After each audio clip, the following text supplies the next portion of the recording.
João, capítulo de número 6, de versos 5 a 13.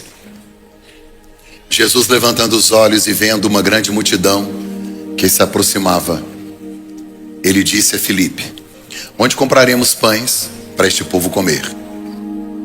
Ele fez essa pergunta apenas para colocar Filipe à prova, porque ele já tinha em mente o que ia fazer. Filipe lhe respondeu: 200 denários não comprariam pães suficientes para que cada um recebesse um pedaço. Outro discípulo, André, irmão de Simão Pedro, tomou a palavra: aqui está um rapaz com 5 pães de cevada e 2 peixinhos. Mas o que é isto para tanta gente? Disse-lhe Jesus: mandem o povo se assentar. Havia muita grama, muita relva naquele lugar, e todos se sentaram. Eram cerca de 5.000 homens. Então Jesus tomou os pães, deu graças e repartiu entre os que estavam sentados, tanto quanto queriam. O mesmo fez com os peixes. Depois que todos receberam o suficiente para comer, disse aos seus discípulos: ajunte os pedaços que sobraram, para que nada se perca. Então eles os ajuntaram e encheram 12 cestos com os pedaços dos 5 pães de cevada deixados por aqueles que tinham o que haviam comido. Amém e amém. Glória a Deus. Provisão no deserto. Algum tempo atrás, eu e a Susan morávamos no Residencial Canadá. Eu não lembro a data, mas já fazem alguns anos. Se você não sabe onde é o Residencial Canadá, fica depois do Rio Formoso. Alguém já ouviu falar daquele condomínio chamado Granville? Conhece? Granville é do lado de fora, ali, do lado de fora. A gente morava ali do lado de fora, no Residencial Canadá. E um dia um amigo nos ligou, a gente havia acabado de chegar da escola dominical. E aí um amigo ligou e disse: vocês poderiam vir almoçar aqui em casa. E é interessante que crente no domingo, quando alguém chama para almoçar, é resposta de oração. É algo maravilhoso. Hoje mesmo eu fui almoçar na casa da minha sogra. Sogra é para isso. Aí eu fui para lá hoje com a minha família e nós almoçamos. Deixamos a cozinha dela suja, ainda levamos comida para casa. E lá em casa ficou tudo maravilhoso. Um amigo nos convidou para almoçar e a gente saiu de casa. Quando nós voltamos, o portão da nossa casa estava arrombado. O ladrão havia entrado e é interessante que ele levou tanta coisa, gente. Eu acredito que foi um pequeno caminhão, uma caminhonete, alguma coisa que os vizinhos perceberam. Levou muita coisa, muito. Levou computador, notebook, levou roupa, levou micro-ondas. E ele saiu levando, levou televisão, levou tudo, levou um monte de coisa. Quando eu cheguei em casa, Susan começou a chorar. E isso é muito triste, né? A gente acaba tendo apego a algumas coisas. Então ela ficou triste, eu também, os meninos assim meio sem saber o que aconteceria. Eu me lembro que acho que não tínhamos o Nicolas ainda. O Frederico era bem pequenininho, o Christopher também. A gente ficou muito triste. Eu tinha duas opções. Foi um momento de muita dor. Eu tinha duas opções. Ou naquele momento eu me tornaria um adorador ou um murmurador. Eu tomei a decisão de fazer uma semana de oração e jejum. Uma semana de oração e jejum. Não para colocar o dedo e riste no nariz de Deus e cobrar de Deus o porquê, eu não mereço o que aconteceu, não. Eu fiz uma semana de oração e jejum de gratidão. Eu confundi o inimigo, porque eu dobrava os meus joelhos para orar. Na minha cabeça estava assim: mata o ladrão, Senhor, mata ele. Só na minha cabeça. Você nunca pensou nada disso, né? A sua santidade não permite. Mas da minha boca saía: Senhor, muito obrigado pelo tempo que o Senhor permitiu eu passar com aquele notebook, com aquele computador. Muito obrigado porque o Senhor permitiu a gente passar um tempo com aquela televisão. Muito obrigado porque a gente teve aquela roupa por tanto tempo. E aí eu fiz uma semana de jejum e de oração. Final da semana, o empresário, amigo, foi me visitar, chegou na minha casa e a casa estava vazia. Estava tão vazia que quando ele entrou, ele disse: a paz do Senhor, Senhor, Senhor, Senhor. Se você for lá hoje na casa e abrir a porta, você vai ouvir Senhor, Senhor. Até hoje, 15 anos depois, ainda tem alguém cumprimentando lá dentro, lá, muito vazia. Ele disse: rapaz, o negócio que foi tenso. Eu falei: foi muito tenso. Amanhã você podia ir lá na minha empresa no final do dia. E eu fui. Quando eu cheguei, tinha um caminhão baú. Quando ele abriu o caminhão, tudo que era de eletrodoméstico, ele comprou novo para mim. Ladrão levou uma televisão que parecia uma melancia, de tão redonda que ela era. Eu ganhei uma tela plana. Ele levou um computador que parecia um Windowsauro. E aí ele ganhei um outro diferente. Ganhei um notebook. Alguém levou outro notebook. O ladrão nem roubou meu celular, ganhei 3. Ele levou acho que umas 8 ou 10 camisas, eu ganhei mais de 30. Um cara me ligou e disse: pastor, roubaram a sua cama. Falei: irmão, deixa eu te explicar. O amado mora no Alphaville, talvez um amado não tenha essa experiência com ladrão. Deixa eu te explicar, porque a gente que é daqui, a gente sabe, ladrão não rouba cama, querido. Ah, é? Falei: tá vendo? É uma vantagem. Aí ele disse: nossa, que pena, é porque eu não sabia, né? Aí quando eu ouvi falar, ouvir a história que levaram tudo, eu comprei uma cama king size box, ela é gigante. Falei: manda entregar em nome de Jesus. Mandou lá para casa. Eu comecei a ganhar tipo sapato. Entende? Ó, eu ganhei 3 notebooks, 3 celulares, um computador de mesa. Ganhei micro-ondas e forno. E comecei a ganhar. Deus queria trocar meus móveis e eu não sabia. Sabe, para mim todo cristão precisa viver uma experiência de provisão. É muito simples dizer que Deus é fiel quando você mete a mão no bolso, vai lá e faz e compra. Mas eu já vivi experiências com Deus. Eu conheço um Deus que provê de uma maneira tão sobrenatural e inexplicável, que se eu fosse aqui contar apenas os testemunhos de coisas que Deus já fez na minha vida, eu passaria uma noite inteira te contando. Nós estamos estudando sobre provisão, e algo que eu queria que você entendesse no início da minha palavra é que esta palavrinha provisão, ela se divide em duas: provisão. Provisão.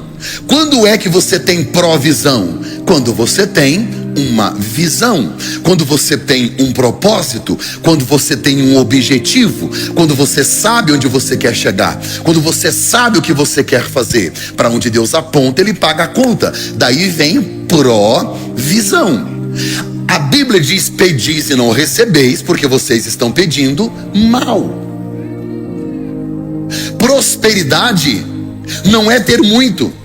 Prosperidade é ter o suficiente para viver o propósito de Deus para a sua vida. Prosperidade é olhar à sua volta e ver que ninguém tem falta de nada. Isso é prosperidade. Então a minha prosperidade está em eu ter o suficiente para cumprir a minha missão. E eu não tenho crise com isso. Eu não fico em crise com isso. Se tem uma coisa que eu tenho convicção, eu nunca serei milionário. Por quê, pastor? Porque eu não sou empresário, eu sou pastor. A palavra pastor não combina com milionário, a não ser que ele faça outra coisa. Mas se você é pastor de igreja, você não será milionário. Tira da sua cabeça. Não dá certo, alguma coisa está errada. Eu não acho errado se eu tivesse um avião, mas eu não tenho. Mas eu tenho amigo que tem. E você acha que eu preocupo? Nada. Esse dia um empresário da igreja disse: pastor, fiquei sabendo que o senhor vai para tal lugar e eu queria que o senhor fosse no meu avião. O que você acha que eu falei para ele? Vou sair 8 horas. Aí fui. Ele não foi não, porque ele estava sem tempo. Aí eu fui. Outro dia um companheiro falou assim: ó, pastor, tem um rancho bacana, tem uma lancha, não sei o que lá, o senhor podia ir para lá. Fui para lá, fiquei 2 dias. Ele não foi não, que ele estava sem tempo. Aí eu fui, sabe?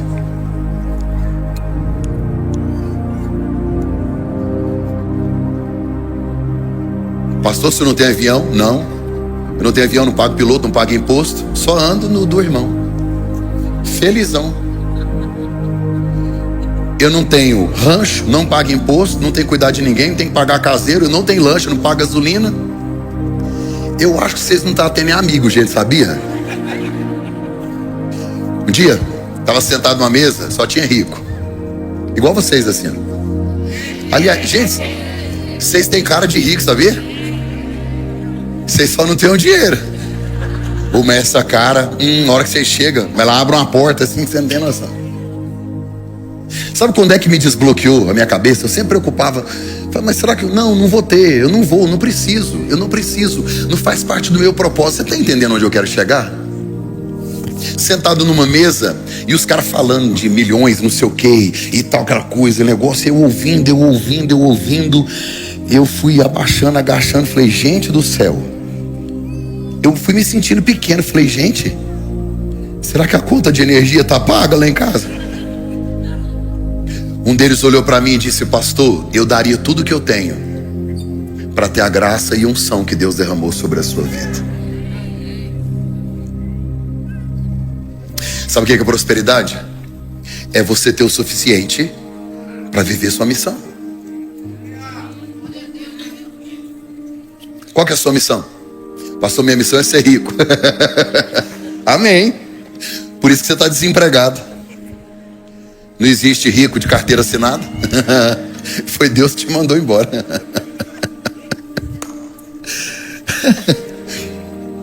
O texto que eu li é simplesmente maravilhoso.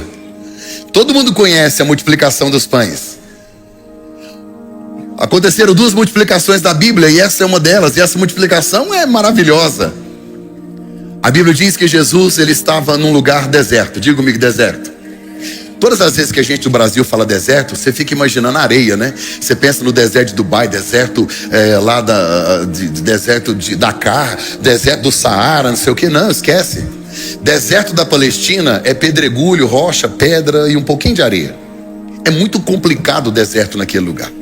É muito mais difícil do que um deserto de areia. É complexo. Só que a Bíblia diz que o lugar onde eles estavam havia uma grama, havia uma relva, está no texto isso. E por que havia? Porque estava às margens de um lago de água doce, é o lago de Genezaré, ou da Galileia, como é que você queira chamá-lo, lago de Tiberíades. Eles estavam ali. Só que Jesus não foi lá para encontrar a multidão. Você sabe que Jesus foi para lá sozinho? Jesus acabara de receber uma notícia terrível e ele não estava bem. Porque quando você lê o texto de Jesus fazendo o milagre dos pães, você vê todo mundo em efusão, feliz, alegre. Meu Deus, é um milagre, multiplicou pães, a gente fica feliz, fala de provisão, fala de multiplicação. E como é que Jesus estava? Triste. Jesus não estava bem nesse dia.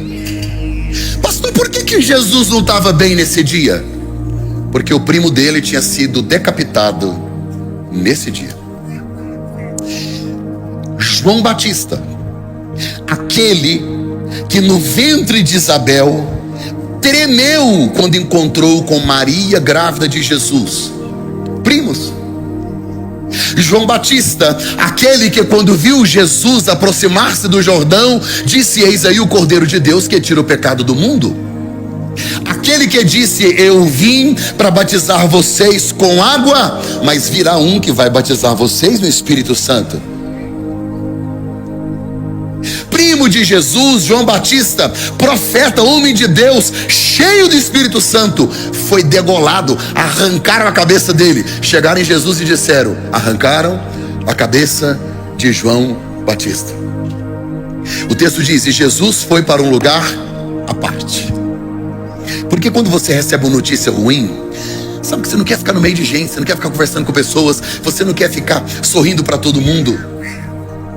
Eu sou um homem que gosta de sorrir para todo mundo, eu gosto de cumprimentar todo mundo, eu sou extrovertido, eu falo, eu fico rindo para todo mundo, cumprimento todo mundo, tiro foto com gente que eu não sei nem quem é, depois eu vou ver tá preso.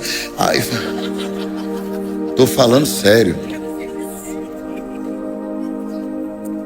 O ano passado tiraram uma foto comigo, aí entrei, passei na porta do supermercado, o cara me entregou um folheto, eu olhei lá, pastor Maquiano, eu só apoio o fulano, é vereador. Eu falei, oi?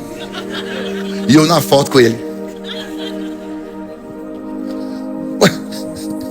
só tirei a foto. Eu nem sei quem é o rapaz. Tem dia que eu não quero ver ninguém. Dependendo da notícia que você recebe, você quer fazer igual Jesus. E Jesus foi para um lugar à parte. É deserto. Jesus, ele está triste por causa de uma notícia de morte. A Bíblia diz que depois que a multidão reuniu, havia fome. E não é qualquer multidão, são 5.000 homens. Como a Bíblia não conta mulheres e crianças, os estudiosos acreditam que tinha pelo menos de 15 a 20 mil pessoas. E não são 15, 20 mil pessoas com fome, são 15, 20 mil crentes. Faz uma diferença. Pessoal aqui que trabalha em buffet de casamento sabe do que eu vou falar. Queria fazer um orçamento. Qual que é a religião? Eles não perguntam nem quantas pessoas primeiro. Qual a religião? É espírita? É tanto. O pessoal é católico. Não, nós é evangélico. O senhor é 30% a mais. Por isso que eu olho para os irmãos. Tem irmão que não é mais templo do Espírito Santo, virou catedral de Deus. Olha o tamanho. Querido, cuidado, a porta é estreita. A porta é estreitíssima. Tem gente que vai precisar de 2 anjos na hora do arrebatamento, que um. Eu emagreci um pouco, acabei engordando de novo. A minha gordura está tão localizada que eu encontrei ela no Waze. De tão localizada que ela está. 20 mil pessoas, agora olha para cá. Quem é bom de matemática? Se uma pessoa, para satisfazer a fome, precisa de 500 gramas, 20 mil pessoas, 10 mil quilos. Você me ouviu? Jesus vai pegar 5 pães, 2 peixes e transformar em 10 mil quilos. E você preocupado com o aluguel, você não conhece Jesus. Deus não fala com quem está ausente. Se Deus colocou essa palavra no meu coração, é porque essa semana é semana de provisão. Ele está falando com alguém aqui, está falando com alguém que está me assistindo ali em casa. Essa semana é semana de surpresa. Deus não precisa de coisas grandes para fazer grandes coisas. Basta apenas 5 pães e 2 peixes para virar uma padaria. Está preocupado? É a faculdade, é o remédio. O que você está preocupado? Você está preocupado por quê? Você só saberá que Deus é tudo o que você precisa quando Deus for tudo o que você tiver. A Bíblia diz que era fome, não tinha nada para comer, era final do dia. E detalhe, o texto diz assim, que no final do dia os apóstolos disseram: mande eles embora, porque não tem o que comer. Olhe para cá, e não tem agasalho. Não tem o quê? Agasalho. Precisa de agasalho no deserto? À noite precisa. E eles se preocuparam, está chegando a noite, vai ficar de noite, vai ficar frio, e eles não têm agasalho. Tudo que você pensar, conspira. O lugar é deserto, tem fome, a multidão é enorme, não tem o que comer. E quando Jesus, antes de ir para lá, ele recebe uma notícia: seu primo João Batista morreu. Cometeram uma injustiça contra o profeta, arrancaram a cabeça dele por pregar a verdade. Jesus vai para um lugar à parte. Adivinha quem chega quando Jesus está no lugar à parte? Antes da multidão, os apóstolos. Quantos apóstolos eram? Quantos apóstolos eram? Quantos? 12, incluindo Judas. O problema não é andar com Jesus, é que tem sempre uma galera que acompanha ele, sempre. O fã-clube de Jesus é que é difícil da gente andar. Todas as vezes que você entrega a sua vida para Jesus, o Judas vai aparecer também. Todo mundo vem andar junto com você. Olha que lindo. A Bíblia diz que os 12 chegaram. Sabe de onde? Jesus tinha enviado eles para uma missão. Jesus ficou e mandou eles sozinhos para eles experimentarem o poder do nome de Jesus. Eles voltaram animados. Eles chegaram em Jesus e disseram: Jesus, a gente olhava para o endemoniado e falava: sai no nome de Jesus. O cara ficava liberto. Não, o senhor tinha que ver paralítico andando, cego vendo. Não, o senhor não está entendendo.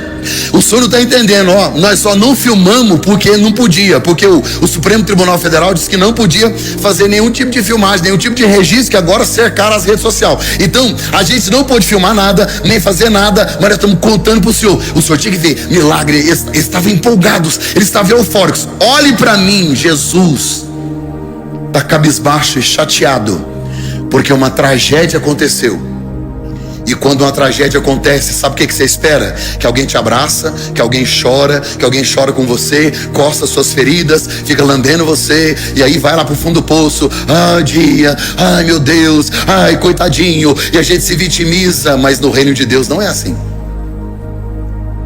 Morreu um, Deus prepara os 12 para viver coisas extraordinárias, traz os 12 até Jesus, para dizer para Jesus: caiu um, levantei 12.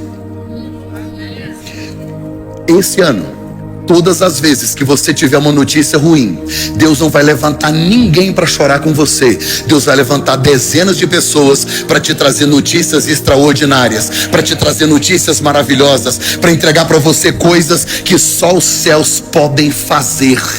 A Bíblia diz que eles começaram a ficar eufóricos, e aí não tem como. Eles estavam tão empolgados que por onde eles passaram, talvez a notícia correu e a multidão veio até onde estava Jesus. Quando Jesus olhou para a multidão, a Bíblia diz que ele sentiu compaixão. A Bíblia diz que ele olha para aquelas 20 mil pessoas, e a Bíblia diz que ele olhou e percebeu que eles eram como ovelhas que não tem pastor. Jesus está triste, mas vai pregar. Ele não está bem, mas vai curar. Ele está consternado, ele está cabisbaixo, preocupado com o rumo que as coisas estão tomando. Houve uma tragédia, uma decapitação, mas ele está lá fazendo multiplicação. Não deixa essa crise impedir você de cumprir o propósito, não. Não deixa essa dor tirar você da sua missão. Eu já abracei precisando de abraço. Eu já curei precisando de cura. Eu já aconselhei precisando de conselho. Quantas vezes que eu sonhei e desejei alguém orar por mim, sabe o que acontece? Onde eu passo, doente, ruim, mal, precisando de oração, o que o povo pede? Quando você decide curar alguém, você recebe cura também. Não deixe que a ferida de um dia escureça o restante dos seus dias. Não deixe que a ferida de um dia escureça o restante dos seus dias. Não deixe que isso impeça você de ver o propósito. Aqui dentro tem gente que passou por processos dolorosos. Pode ser de divórcio, de perdas, eu não sei. Outros que viveram dias terríveis por causa de líderes abusivos, de líderes maus, cruéis, que te expulsaram, que te cercaram. Talvez escravos de uma religiosidade cega.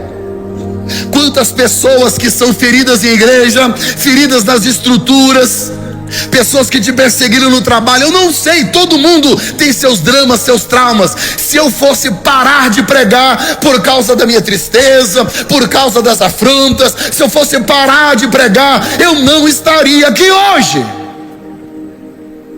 Deus está falando com alguém. Eu não posso me omitir da missão por causa do João que perdeu a cabeça. Não para não. É isso. Não para não, filha. Não para não. Vai passar. Deus hoje está tirando esse fardo do seu ombro. Deus hoje está trazendo clareza e direção. Ele está assim, ó, com a mãozinha aqui, ó, arrancando essa dor, porque Ele é o seu Pai. E Ele decidiu hoje colocar uma vírgula, escrever uma história nova. Chega de perdas. Chega de perdas. Chega de perdas. Ninguém vai chorar com você. Ninguém vai abraçar você. Meu Deus, tadinha. Não, não é tadinha. Não é o que está acontecendo, é quem você está se tornando. Deus está dizendo para você hoje que Ele está escrevendo uma história nova, e o que você está vivendo hoje é para ajudar alguém lá na frente que não tem condições. Você tem força, Ele está te dando novas forças, Ele está te dando uma nova graça, Ele está enchendo você do Espírito Santo para você viver o novo. Ninguém entendeu o que aconteceu aqui, mas tá bom. Jesus olhou e disse: são ovelhas que não tem pastor. Eu estou sentindo a dor da perda, mas o meu propósito é muito maior. Ele não é escravo da dor, ele é servo da missão. Meu Deus, olha isso. Ele não é escravo da dor, ele é servo da missão.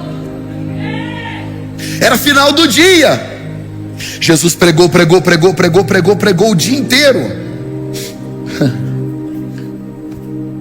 Quando ele terminou de pregar, os apóstolos se aproximaram, olhou e disse: Senhor, não tem comida e não tem agasalho. Olha o que eles disseram: mande o povo embora. Não é mais fácil resolver assim? É muito melhor resolver assim do que eu me envolver. Só que Jesus não manda embora. Ele assume o BO, fala: não, eu vou resolver. Eu tenho todas as razões para mandar todo mundo embora. Eu não estou bem, todo mundo vai me entender. Não vou mandar embora. Nem tudo que acontece na sua vida é só se apagar e deletar, não é assim. Tem coisa que você precisa resolver, faz parte da sua missão. Tem gente que vê o problema e corre dele. Tem gente que vê o problema e diz: não, se Deus me mostrou é porque é para eu resolver, né? Tem gente que fica de longe: nossa, ninguém vai fazer nada. Não vai não, foi você que viu. Vai lá e faz. O cara está na igreja há 30 anos. Pastor, quem é que vai cuidar de mim? Ninguém. Miserável, barbado, velho já, caducando. Vai cuidar de alguém, rapaz? Chato. Se eu gostasse de mimimi, eu comprava um gato gago para ficar mimimi.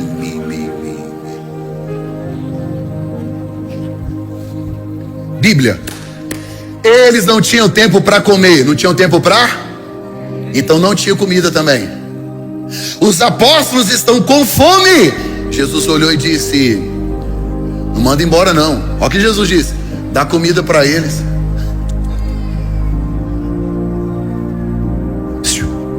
Nem eles comeram. Me encare aqui. Sabe o que é evangelho? É fazer pelos outros o que ninguém nunca fez por você. Isso é evangelho. Não é ficar aí esperando alguém fazer por mim. Ó céu, ó dia, ninguém faz, ninguém me vê. Não, ninguém vê. É você que tem que ver alguém. É fazer por alguém o que ninguém fez por você. Isso é evangelho. Quem foi que morreu na cruz por Jesus? Ninguém. É fazer o que ninguém fez. O pessoal que morou em Londres comigo está aqui. Eu fiquei quase um ano lá sem carro. A igreja resolveu comprar um carro para mim. Então reuniram os irmãos, que a igreja não tinha condições. Compraram um carro top.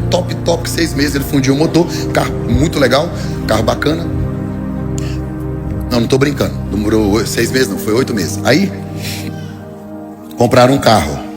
Fiquei muito feliz com o carro.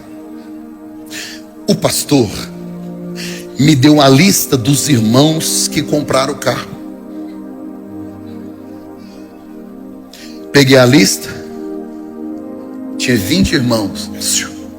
Dos 20, só 2 tinham carro. 18 irmãos ofertaram para eu ter algo que eles nunca tiveram. Isso é evangelho. Eu não preciso receber, eu só tenho que estar disposto a entregar, porque a multiplicação vai acontecer aí. É aí que o milagre vai acontecer. Eles não tinham tempo para comer, eles também estão com fome. E Jesus, olha, você tem que dar de comida para eles. Aí a resposta é maravilhosa: não temos. Diga comigo, não temos. Lindo isso, lindo isso. Eles não acabaram de chegar falando em milagre? Nós ressuscitamos, nós curamos enfermos. Nós expulsamos demônio, todo cheio de si, todo se achando. A gente fez, aconteceu, nós arrebentamos. Jesus disse: e pão? Não tem. Lindo isso. Fizeram o extraordinário. e não tinha o básico. Você nunca vai ter tudo, querida. Você só vai saber que Deus é tudo que você precisa quando Deus for tudo que você tiver. E tem hora que Ele tira as coisas para sobrar só Ele. Você já viveu pela fé? Ah, você não sabe o que é viver pela fé, não. Você põe a mão no bolso, você olha aquele tanto de coisa que tem e fala assim: Deus é fiel. E quando não tem, será que Ele continua sendo fiel? Você precisa entender que é pela graça, você não pode nada. Você não é fonte, você é só canal. É isso que Jesus está ensinando para eles. Sabe por que vocês não têm pão? Porque eu sou o pão. Vocês vão entregar pão, mas vocês não são a fonte, é só o canal. Deixa eu liberar uma palavra para alguém aqui. Você está preocupado, sabe por quê? Porque lá no seu trabalho estão pensando em mandar você embora. Tem pessoas que você depende delas, eu sei, mas eles são só canal, tá, querido? O canal pode fechar. A fonte, oh meu Deus, você tem a fonte. Ela é inesgotável. O canal abre, o canal fecha. Você não depende dos canais, você depende da fonte. E você tem a fonte. Os apóstolos disseram: a gente não tem nada. Jesus olha para Filipe e faz uma pergunta: Filipe, onde? Jesus quer saber o lugar. Onde é que a gente vai comprar pão aqui? Por que Jesus pergunta para Filipe? Olha para cá. Porque esse deserto é em Betsaida. Quem foi que nasceu e foi criado em Betsaida? Filipe. Jesus nunca vai te cobrar, a não ser dos lugares que Ele te colocou. Ele vai te cobrar dos lugares que Ele te colocou. Você está achando que Jesus vai cobrar de mim a salvação dos colegas do seu trabalho? Você acha que Deus vai cobrar de mim a restauração de uma cidade que eu nem alcancei ainda? Agora daqui Ele vai cobrar. É por isso que você vai aqui na casa ter consultório odontológico. Estamos montando supermercado, já temos uma farmácia. É por isso que você vem aqui durante a semana e a gente está evangelizando, está saindo. É por isso que temos uma equipe que trabalha com as garotas de programa.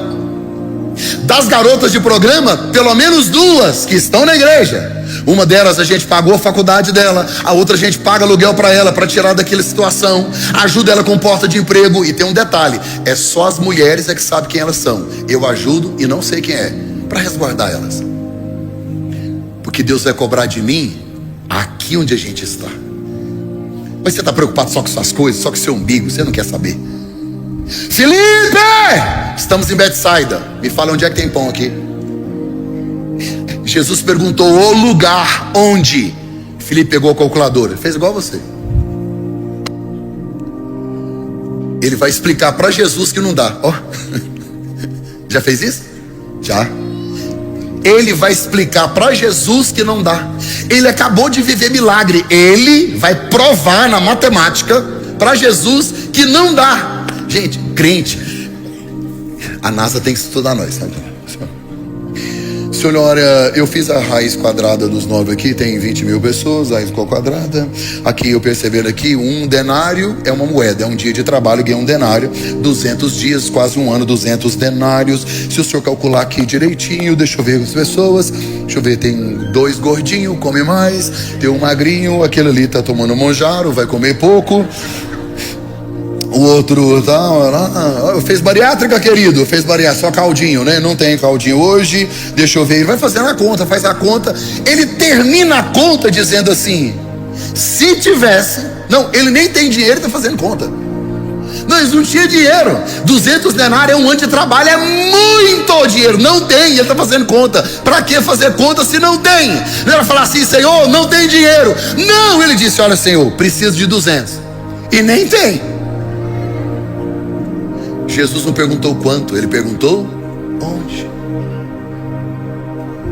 Você fica dando resposta errada. Ele não está te perguntando quanto você ganha, ele perguntou se você quer ganhar a sua casa. Ele não perguntou se você teve dramas, traumas e dificuldades nos últimos relacionamentos. Ele só está te perguntando se você quer um homem de verdade para casar e ele te fazer feliz. Pastor, é possível? Opa, eu estou falando com o Criador do universo. O que é que ele não pode? Você não pode exigir demais, porque hoje está uma exigência. Pastor, o homem tem que ser bonito e inteligente. Aqui a frase já morreu aqui. Essas 2 coisas já não dá. Você tem que decidir. Ele pode ser bonito e trabalhador. inteligente e trabalhador. Ele pode ser educado e inteligente, aí já não é bonito. Às vezes ele é bonito de rosto, mas o resto... A irmã tem que decidir.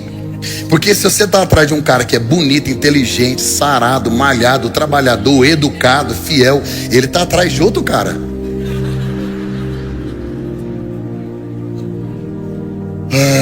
Eu já falei isso tantas vezes, toda vez que falo. Felipe, onde é que compra? O cara vai fazer conta. Aí Jesus olha para André e diz: e aí, André, que é outro apóstolo. Aí ele traz um menino e diz: Senhor, está aqui um menino, um rapaz. Ele tem 5 pães de cevada e dois o quê? Peixinhos. 2 informações importantes. Primeiro, que André vai explicar para Jesus de que é feito o pão. Jesus não perguntou. Por que ele fala tem 5 pães? Não, tem 5 pães de cevada. Por quê? Porque o pão de trigo é que era top. Sabe o que ele está dizendo para Jesus? Tem uns pão aí, mas é ruim, né? Os pãozinhos velho, cevada, coisa de pobre. Jesus não perguntou de que era o pão não, gente. Não, e ele nem fala peixe. Tem peixe, mas é... Conhece gente que tu...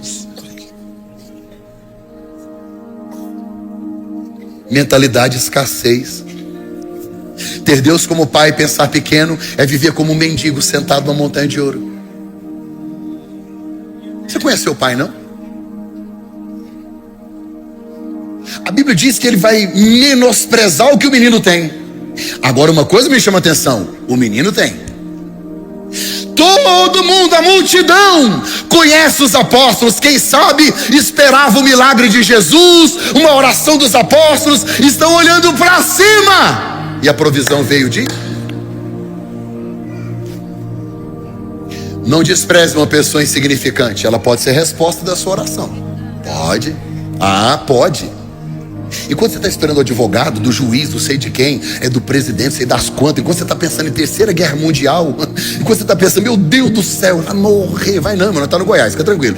Aí, meu Deus do céu, meu Deus, e pensando, o que vai fazer? Não, Deus vai te surpreender essa semana, vai vir de onde você menos espera, tem coisa que você nem imagina, e Deus, o que Deus vai fazer é tão sobrenatural. Deus não precisa de coisas grandes para fazer grandes coisas.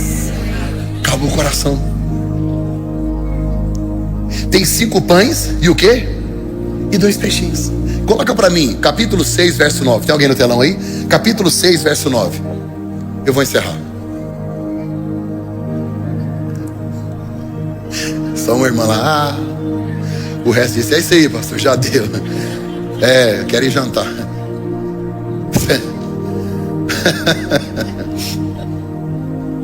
Não, o que você fez? É João 6 e 9. João 6 e 9. Aí. Olha lá. Aqui está um rapaz. Os pão dele é de quê, gente? Cevada. E o que mais que ele tem? 2? Mas o que é isso? É gente demais. O pão está na mão de quem aí? O peixe está na mão de quem? Do menino. Ele não trouxe o pão, André trouxe o menino. Falou: tá aqui o menino, e ele tem 5 pães e 2 o quê? Peixinhos. Agora olha o verso 11. Então Jesus tomou os pães. Está na mão de quem agora? Agora está na mão de quem? Daqui, menino.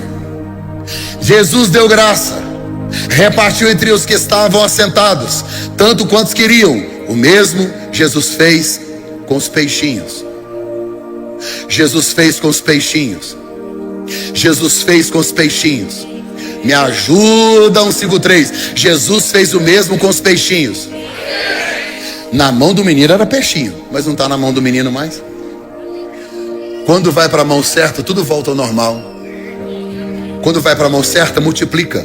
Quando vai para a mão certa, as coisas acontecem conforme Deus quer. Pode ser até pequenininho, mas para Deus não é o tamanho, é a relevância. Vai alimentar 20 mil, que interessa o tamanho. Não é peixinho, é peixe. Então não é ministériozinho, é ministério. Não é igrejinha, é igreja. Não é empresinha, é empresa. Sabe, não é inho, é aquilo que Deus te deu. Então não ouça o que o diabo está dizendo através das pessoas ou das circunstâncias sobre o que Deus te deu. O que Ele te deu é do tamanho que Ele te deu. Vai usar do jeito que está. E nas mãos de Jesus as coisas vão multiplicar.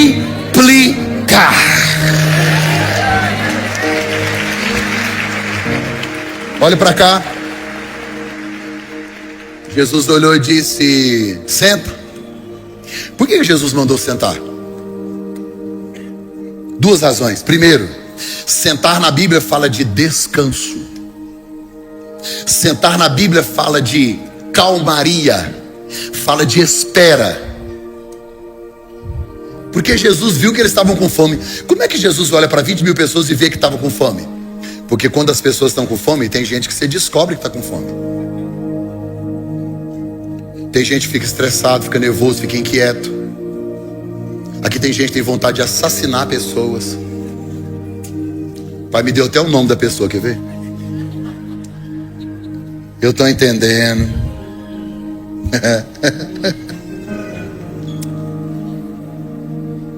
Jesus viu que estavam com fome e disse: senta. O texto diz que havia muita grama, que havia muita relva perto do lago. Jesus disse: senta. É como se ele dissesse: calma, se eu cheguei, vai ter provisão. Para de inquietude, para de andar, chega de ansiedade, não se movimente, quieta, senta. Ei, quieta. Havia relva, as pessoas se assentaram na grama. Jesus olhou para eles e disse: são como ovelhas que não têm? Ovelhas sentadas na grama, que não tem pastor. Ovelhas sentadas na relva, que não tem pastor. Ovelhas sentadas esperando a provisão, porque elas não têm pastor. Jesus só está repetindo o que está escrito no Salmo 23. O Senhor é o meu pastor, nada me faltará. Deitar-me faz em verdes pastos. Para que você está correndo esse tanto? Seu desespero não desespera Deus. Aqui está assim de gente desesperado. Fez uma lista de 517 coisas só para amanhã, como se o seu esforço fosse resolver. Vai não, vai não. Eu amo o versículo da Bíblia que diz assim, ó: Deus dá aos seus amados enquanto dormem. É o versículo preferido da Bahia. Deus dá. Baiano é brincadeira.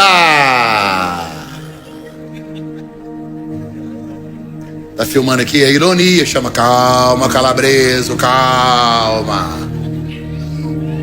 Porque o povo hoje está enjoado na internet. Pastor misógino. Fala, nem sei o que é misógino. Fala, nem sei o que é. Eu não sei nem o que é. Ah, meu Deus do céu. Não dá nem pra fazer bullying mais. Pensa no mundo que ficou sem graça.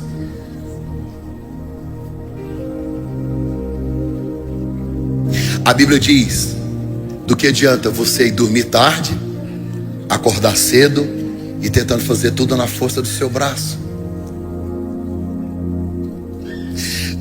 O Espírito Santo comunica a minha alma que tem tanta gente ansiosa aqui dentro hoje, que dá dó.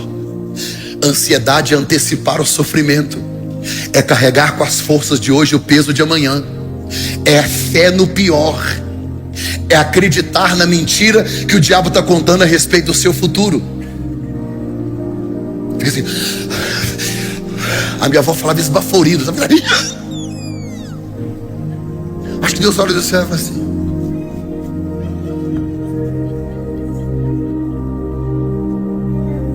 o dia que eu preguei sobre ansiedade, eu falei sobre isso. O cara me procurou e disse: pastor, eu estou muito preocupado porque eu tenho uma filha e eu tenho medo, porque essa geração é terrível. Essa menina pode se envolver com um relacionamento errado, um cara pode abusar dela, de repente uma gravidez indesejada, envolver ela com drogas. O senhor sabe como é que essa galera de hoje é? E ele foi ficando ansioso e ele estava preocupado. Falei: cara, calma, Calma, você tem que ser o primeiro amigo dela. Abre o coração, fala com ela, troca uma ideia, seja mais parceiro. E ele trocando ideia, e eu falando pra ele o que ele tinha que fazer, a gente conversando. Aí eu vi que ele tava sem ar e tal, agoniado. Eu falei, tá, mas qual a idade dela?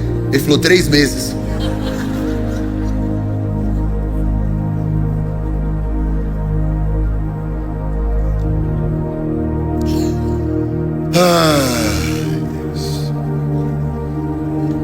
Por que Jesus mandou sentar?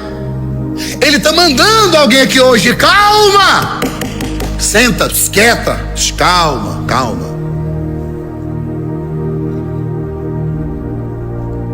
Mateus capítulo 6, Jesus disse: não andem ansiosos. Quem é que com todo esforço e cuidado vai conseguir acrescentar um dia a sua vida? Busquem primeiro o reino de Deus e a sua justiça, e o resto? O resto vem.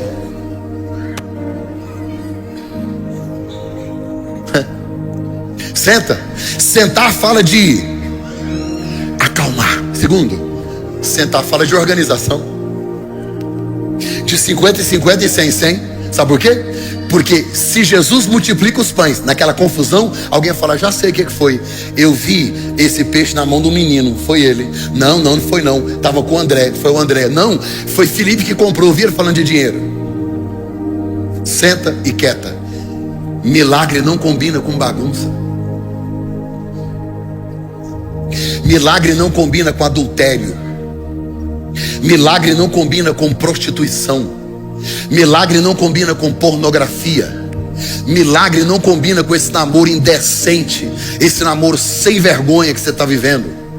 Fica querendo muito de Deus, e Deus está esperando você se organizar para depois Ele multiplicar. Imagina se Deus multiplicar o caos que está nas suas finanças. Imagina se Ele multiplicar o que você vive hoje. Então primeiro você se organiza, depois Ele multiplica. Falei, agora eu estou leve, agora eu já posso encerrar. A Bíblia diz que Jesus deu graças. Olha para cá. Ele fez o quê? O que é dar graças? Agradecer. Não é bom agradecer? Quando você tem 20 mil pães e 5 pessoas. Você olha a prateleira com 20 mil pães, você olha para 5 pessoas e fala, Deus está no controle, aleluia, Deus é fiel. Eu quero ver olhar para 20 mil pessoas e 5 pães. E o segredo da multiplicação está aí. Quando você é capaz de ser grato pelo pouco que tem. Para de reclamar do que você não tem. Comece a agradecer pelo que Deus já te deu. A ingratidão é a vitamina que alimenta a amnésia do mau caráter. A Bíblia diz que ele deu graças e ele partiu. E aí depois de partir é que ele entregou. Porque a generosidade, a entrega foi que gerou a multiplicação. Todos comeram. Todos. Crianças, adolescentes, jovens, pobres, ricos, velhos, aleijados, tanto faz. Todos comeram. Porque isso é evangelho. É quando todo mundo tem pão. Todo mundo talvez não tenha o que os apóstolos têm, mas pão tem que ter para todo mundo. O texto diz que distribuíram, sobraram 12 cestos. Quantos cestos? Então quer dizer que é provisão para todos os meses do ano. Então não vai faltar em julho, não vai faltar em agosto, não vai faltar em setembro, não vai faltar em outubro, não vai faltar, não vai faltar, não vai faltar.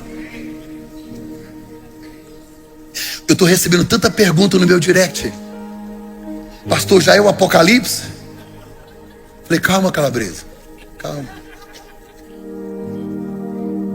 Pastor, a gente vai morrer.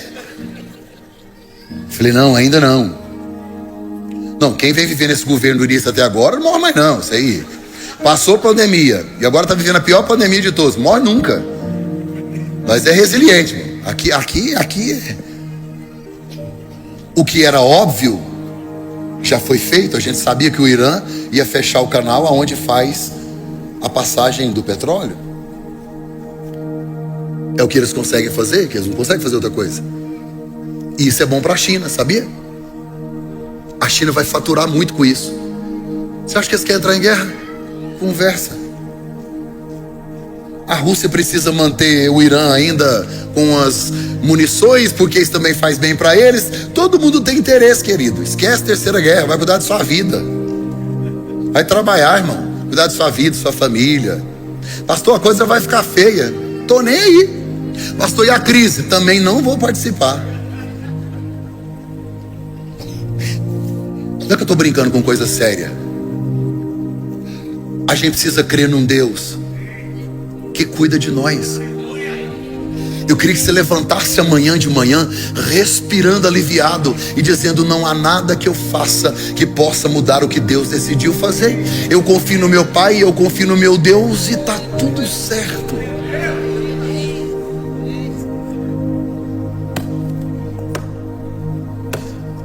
A Bíblia diz que Jesus multiplicou os pães. Só que o texto diz que os apóstolos estavam preocupados, porque eles não tinham H e ficaram sem agasalho. Por que Jesus não providenciou o agasalho? Porque Ele não vai providenciar tudo, tá? Aquilo que Ele não providencia é para te deixar mais forte, mais resiliente. Ele proveu pão, o agasalho não. Porque se Ele dá o agasalho e o pão, ninguém sai de lá. Ficava todo mundo lá esperando. Como Jesus quer que eles se movimentem, que eles levem a palavra, que eles vão embora, barriguinha cheia. Tá frio, hein? Tá frio? Cadê o agasalho? Tem não. Eles levantam aí. Tem coisa que Deus não te entrega para te movimentar. É um não aqui, é outro não aqui, é outro não aqui. Você vai movimentando. O não da terra está te conduzindo ao sim do céu. Deus está te empurrando, Ele está te levando. A única coisa que eu sei é que não vai faltar provisão. Isso você pode ficar tranquilo, não vai faltar.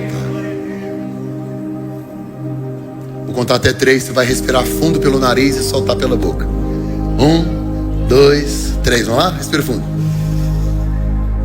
Solta pela boca. Quem te deu esse ar? Pagou quanto? Jesus disse: os passarinhos faz o quê? Tá comendo. Os lírios faz o quê? Tá vestindo. Aí a Bíblia diz: vocês não têm muito mais valor do que isso? Ansiedade é incredulidade. Deus está mandando hoje. Senta para ver o que Ele vai fazer. Ele vai te surpreender. Porque tem coisa que você não está nem esperando, né? Pois é, Ele pode fazer. E Ele vai fazer em nome de Jesus. Coloque-se em pé, porque meu tempo esgotou. Eu queria que você não saísse antes de eu liberar uma palavra de bênção sobre a sua vida, para nós irmos para casa. A palavra de hoje é uma palavra pastoral, palavra de conscientização. Eu queria que você saísse daqui hoje respirando tranquilo. A Bíblia diz no Salmo 4, verso 8: em paz eu me deito, logo pego no sono, porque o Senhor me faz repousar em segurança. Você vai dormir tão bem essa noite. Sabe? Porque tem coisas que Deus já resolveu, Ele já fez. Jesus olha para Filipe e diz: Filipe, onde é que vai ter pão? A Bíblia diz: Jesus fez só para o provar, porque Jesus já sabia o que ia fazer. É você que não sabe, mas Ele já está sabendo. Não temos futuro, Deus está lá. Olhe para cá. Que provisão que você precisa? É na saúde? É com o filho? É nas finanças? É de um trabalho? É dos clientes que desapareceram? Talvez Deus permitiu isso para você se tornar mais dependente, parar de confiar em si mesmo, levantar os olhos aos céus e aguardar uma expectativa de que o milagre aconteça. Este mês é o mês da provisão, e o que Deus colocou no meu coração é que todas as palavras liberadas desse altar se cumprirão de maneira tão clara, tão limpa, tão eficaz, tão viva. Se você soubesse o que Deus vai fazer essa semana. Semana passada eu levantei a mão e falei até quarta-feira, às 11h30 e tal. Gente, você viu o tanto de notícia que eu recebi. O tanto de gente me mandando mensagem. O tanto de contrato que foi fechado. O tanto de dívida que foi paga. Vocês não têm noção.